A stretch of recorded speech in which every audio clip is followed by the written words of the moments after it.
kasih membunuh semua kepahitan yang ada dalam hati saudara. Kasih menghancurkan semua kebencian dalam hati saudara. Kasih menghancurkan semua kepahitan dan luka di dalam hati saudara. Kasih itu menyembuhkan. Kasih itu akan membawa sebuah damai yang luar biasa. Kalau kau tetapkan standar kasih dalam hidupmu, bukan sebagai kasih manusia, tapi kasih Allah yang ada dalam hidup kita.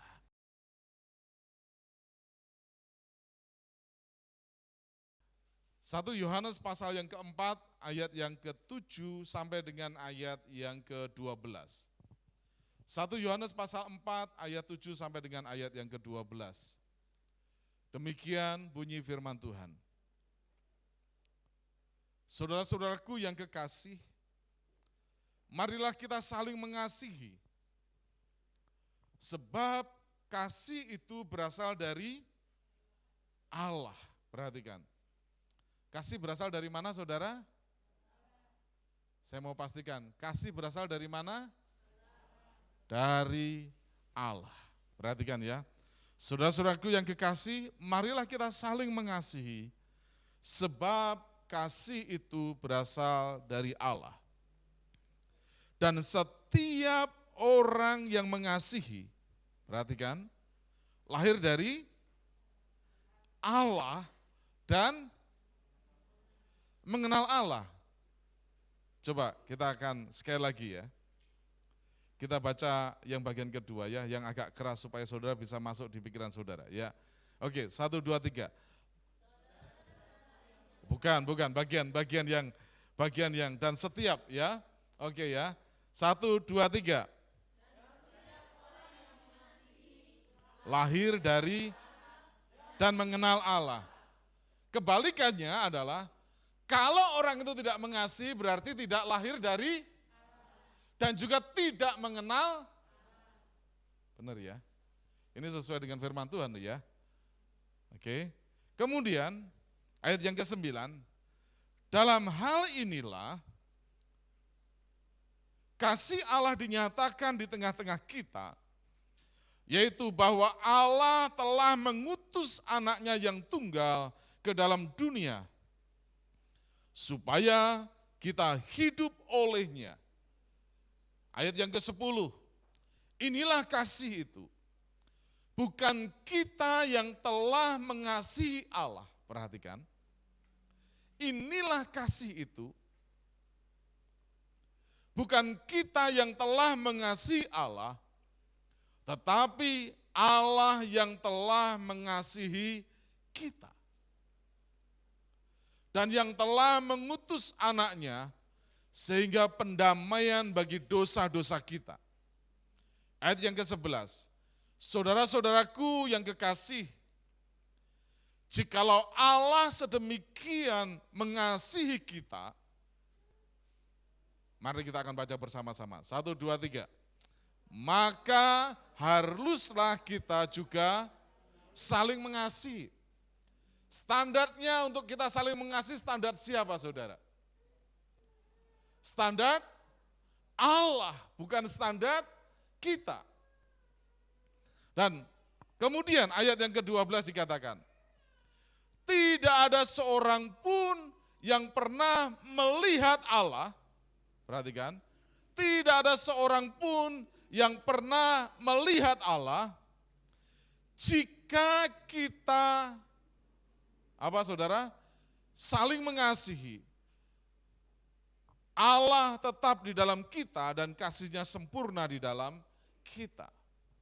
Nah, ini sangat penting buat kita bersama-sama untuk kita bisa mengenal yang disebut dengan kasih itu. Love. Saya tidak tahu saudara, standar apakah yang kita pakai sampai pada akhirnya kasih yang kita miliki justru melukai kita. Berapa banyak orang yang hidupnya terluka dengan satu kata mengasihi. Ada begitu banyak orang yang berkata, saya mengasihi. Tetapi kalau orang lain tidak mengasihi saudara, saudara sakit hati. Benar kah? Benar atau benar? Benar. Berapa sering saudara merasa sakit hati oleh gara-gara saudara mengasihi dan respon kasih saudara itu saudara tidak terima.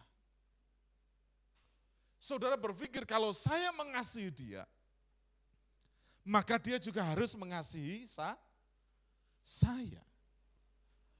Saudara tahu bahwa sakit hati dan kecewa sumbernya hanya ada satu, saudara. Yaitu pengharapan yang tidak tersampaikan. Tahu ya, pengharapan yang tidak tersampaikan. Saudara berharap dengan saudara menyatakan kasih kepada seseorang, maka saudara akan mendapatkan sesuatu dari orang itu. Betul atau betul? Betul kan? Ada di sini yang saudara mengasihi dan kemudian, oh enggak apa-apa, yang penting saya ngasih aja. Kita selalu pakai yang namanya standar manusia dan selalu pakai sebuah alasan, kita kan masih manusia. Kita kan masih ada tinggal di dalam dunia. Wajar kalau kita mengatakan, I love you, dan saudara mendapatkan balasan, I love you too. Gitu ya saudara ya. Kita mendapatkan balasan yang sama. Atau saudara mengasihi dan kemudian saudara bisa mendapatkan sesuatu balasan dari orang tersebut atau tindakan orang itu untuk datang kepada saudara. Dan kita selalu mengatakan wajar itu karena kita masih manusia. Pertanyaannya adalah apakah ini sesuai dengan firman Allah atau enggak? Apa yang dikatakan firman Tuhan di sini? Saudara-saudaraku, ayat yang ke-7 ya. Yang kekasih, perhatikan. Marilah kita saling mengasihi, sebab kasih itu berasal dari Allah. Kasih itu berasal dari Allah. Itu sebabnya pada waktu kita bisa menyadari bahwa kasih itu berasal dari Allah, maka tindakan kita harus bisa memaparkan kasih kita, kasih Allah yang ada di dalam diri kita. Kalau selalu kita katakan kasih itu kan ada filio, ada eros, ada agape dan macam-macam kan gitu ya. Nah, kita mengatakan bahwa agape kan kasih Allah kepada kita. Lalu bagaimana kasih kita kepada orang lain? Selama kita coba untuk menurunkan derajat kasih yang kita miliki, maka selama itu pula saudara akan mendapatkan sebuah kekecewaan. Dan selama itu pula kasih yang dengan kata lain engkau memiliki kasih itu, saudara akan hancur oleh karena kasih itu. Kenapa? Karena standarnya adalah standar manusia. Berapa sering kali kita menuntut orang dengan kata kasih. Kalau kau mengasihi aku, apa buktinya?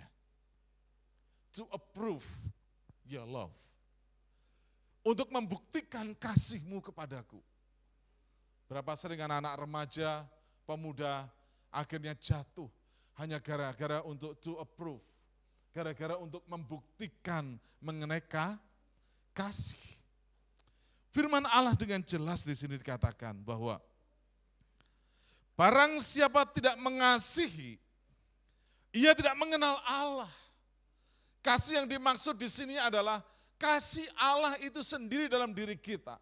Kalau kita tidak bisa memiliki kasih Allah itu, maka kita tidak akan pernah bisa mengenal siapa Allah. Kita tidak bisa menjadi anak-anak Allah oleh karena Allah adalah kasih, maka kita menjadi anak-anak kasih. Kasih bukan sekedar slogan, saudara. Kasih itu everlasting love. Kasih yang tidak pernah berakhir. Pertanyaan saya adalah, waktu diakhiri sama orang lain, bagaimana kasihmu, saudara? Ada di kamar, oh Tuhan, kau tahu hatiku Tuhan. Kan gitu, saudara ya. Kenapa kau dikecewakan? Kau merasa bahwa kasihmu tidak berbalas. Dan lain sebagainya. Maka timbullah sebuah kekecewaan. Timbullah sebuah sakit dalam dirimu. Dan kau berdasarkan, saya sebenarnya mengasihi dia. Saya mengajar dia, saya menghukum dia. Saya begini, sebenarnya saya mengasihi dia. Tapi karena dia tidak menuruti saya. maka itu kembali menghantam dalam dirimu tentang kasih, dan itu merobek. Kasih itu menjadi luka yang begitu dalam. Saya tidak tahu di antara saudara semuanya yang di rumah ataupun di tempat ini, adakah di antara saudara pernah mengalami rasa terluka, sakit hati, hanya gara-gara bahasa kasih yang kau miliki, pemahaman kasih yang kau miliki, atau kasih yang kau berikan kepada orang lain? Ada di sini? Oh tidak ada, semuanya fine-fine ya. Oh ketawa juga. Ada ya, angkat tangan kalau ada. Oh ada, oke, baik ya. Nah, kita harus be honest, kita harus jujur dengan diri kita. Kadang-kadang dengan kasih itu kita menjadi seperti terluka. Nah, disinilah yang kita harus bisa melihat bagaimana kasih itu sendiri derajatnya yang luar biasa. Ayat yang ke-9 dikatakan, dalam hal inilah kasih Allah dinyatakan di tengah-tengah kita, yaitu bahwa Allah telah mengutus anaknya yang tunggal ke dalam dunia, supaya kita, saudara? Hidup olehnya. Inilah kasih itu. Bukan kita yang telah mengasihi Allah, tetapi Allah yang telah mengasihi kita, dan yang telah mengutus anaknya sebagai pendamaian bagi dosa-dosa kita. Gambaran kasih itu juga berbicara dari bagaimana waktu Yesus dia dikirim ke dunia ini buat kita semuanya. Yesus menjadi sebuah gambaran tentang kasih Allah itu sendiri. Dan Yesus adalah kasih itu sendiri. Saya mau tanya, apa kurangnya Tuhan Yesus mengasihi umatnya? Dia meninggalkan semua kemuliaannya. Dia meninggalkan semua kekayaannya di surga. Dia tinggalkan semuanya. Firman Allah mengatakan, dia menjadi manusia yang paling hina. Ada di sini yang lahir di kandang? Saya mau nanya, saudara lahirnya di mana? Sejelek-jeleknya saudara lahir, ada yang lahir di kandang di sini? Tidak ada ya?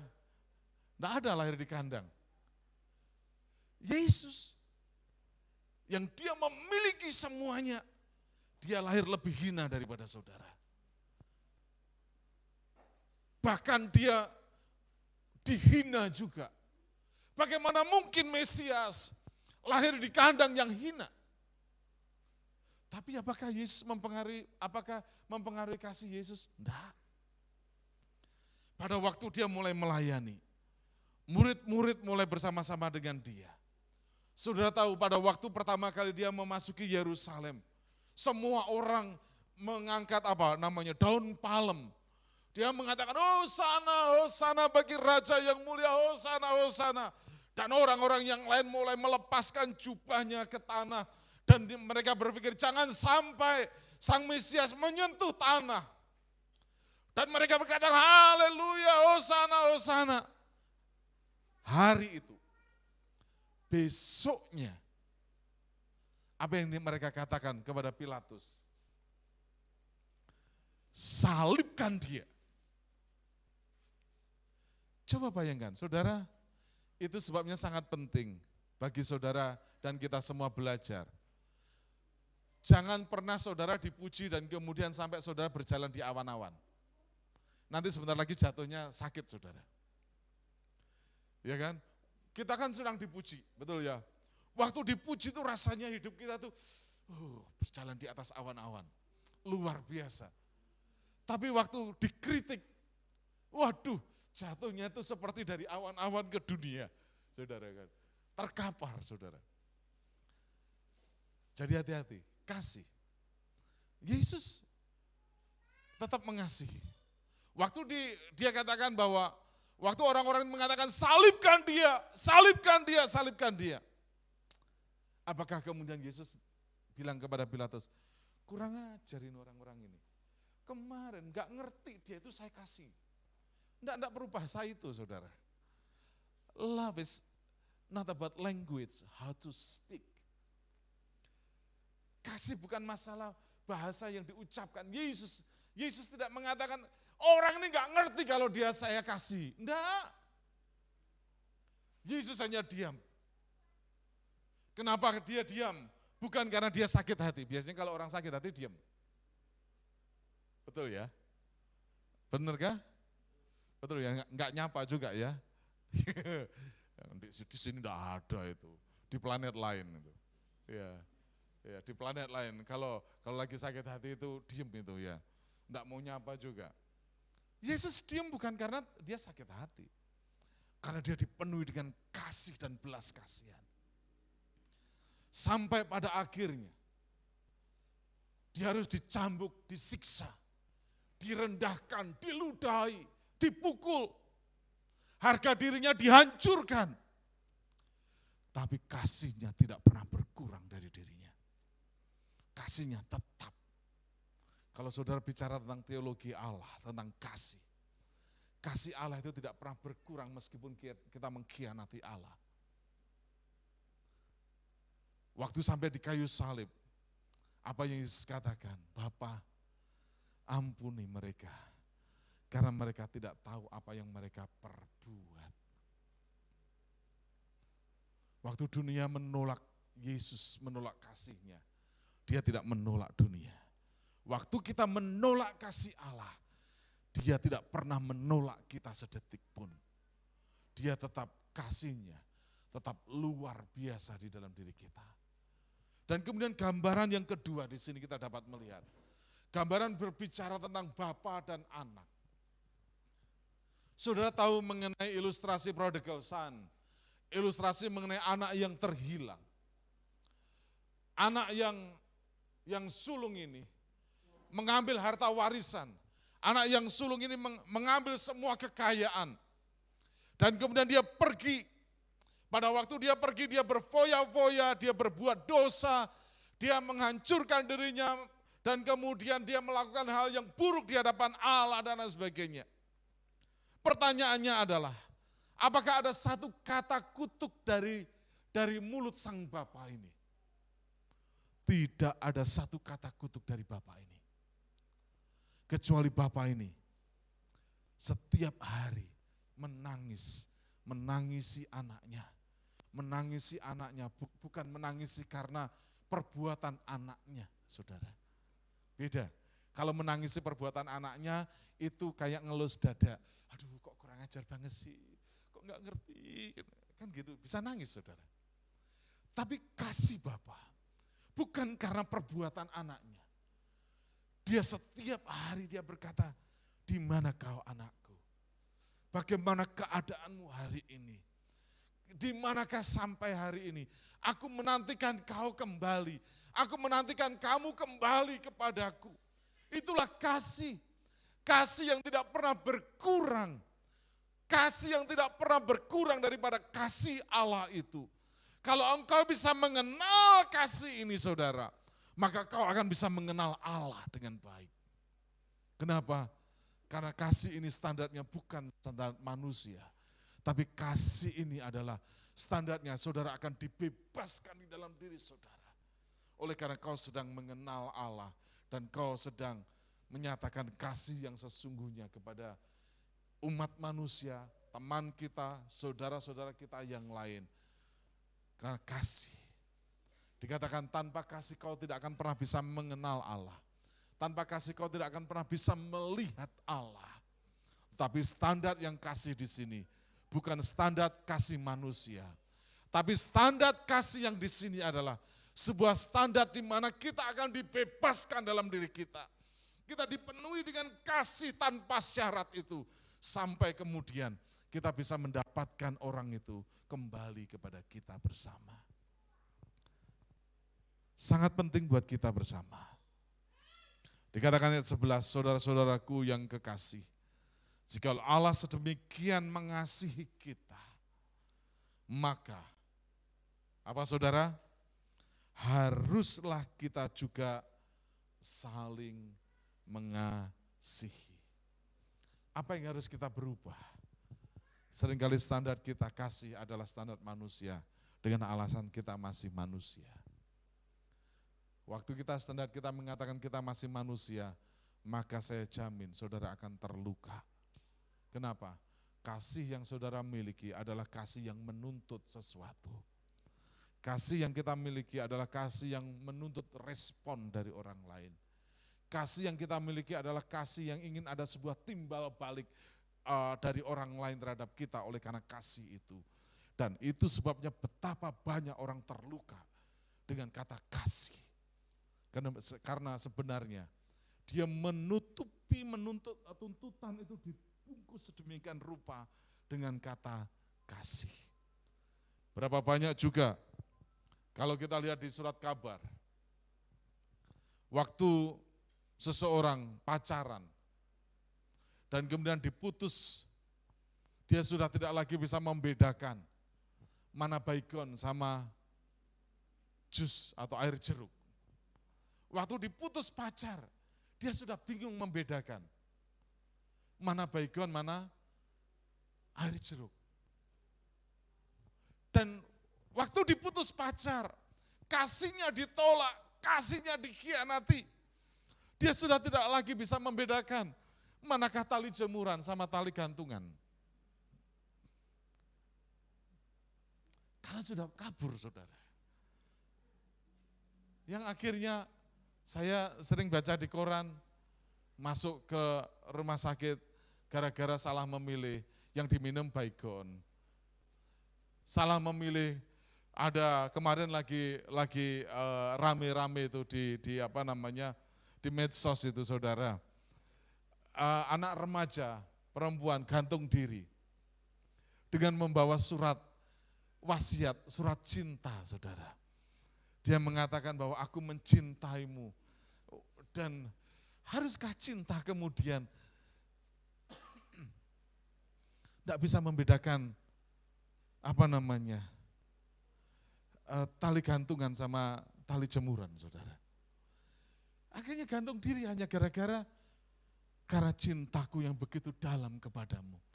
Dan engkau sudah membuang cintaku. Aku akan mengakhiri dengan seluruh cintaku. Loh, cinta kok sampai gantung diri kan gitu, saudara.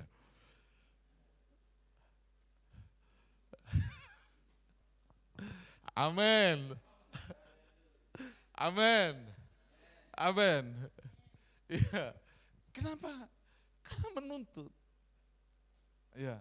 Tapi kalau kita bisa memahami kasih yang luar biasa, yang tidak akan pernah berakhir. Seperti yang lagu, kasih dari surga memenuhi tempat ini. Kasih dari Bapa surgawi. Kasih dari Yesus mengalir di hatiku, membuat damai di hidupku, mengalir kasih dari tempat tinggi, mengalir kasih dari tata Allah Bapa, mengalir, mengalir, mengalir dan mengalir, mengalir, memenuhi hidupku. Kasih tidak akan pernah melukai saudara. Kasih tidak akan pernah menyakiti saudara.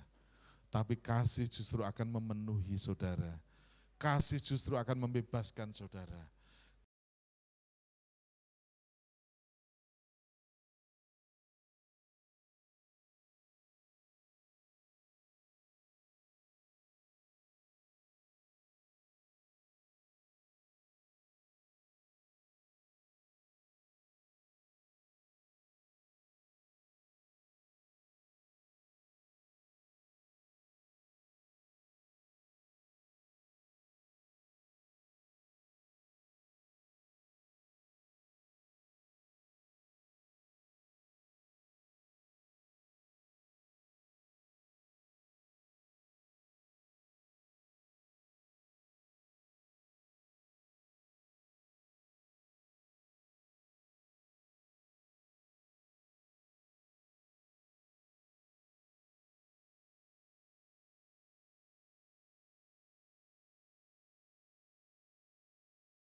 kasih membunuh semua kepahitan yang ada dalam hati saudara.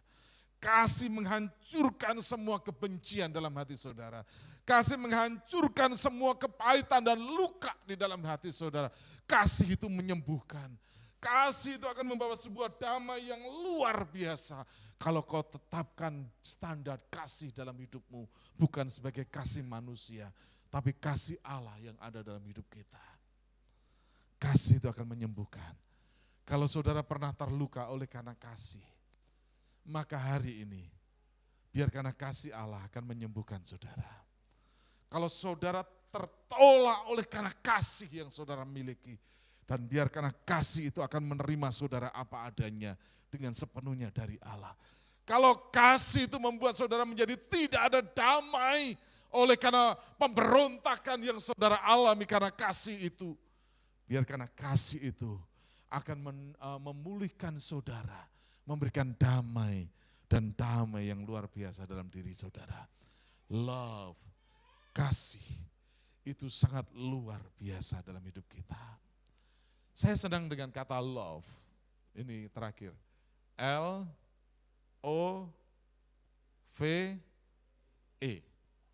L itu lay down. Lay down itu berarti saudara seperti menyerah, bersandar. Di pangkuan, saya sedang lay down, saya sedang berbaring, berserah. Oh, itu offer. Saudara mengorbankan saudara. Kata offering, offer. V itu victory. Love itu harus ada sebuah kemenangan di dalam batin saudara. E itu enthusiasm. Enthusiasm itu adalah gairah karena Allah ada dalam diri kita. Love. Amin. Amin. Dan biar karena kasih kita yang kita miliki adalah karena kasih yang berasal dari Allah. Waktu kasih itu berasal dari Allah, dikatakan barang siapa tidak mengasihi, ia tidak mengenal Allah, sebab Allah adalah kasih. Mari kita akan berdoa.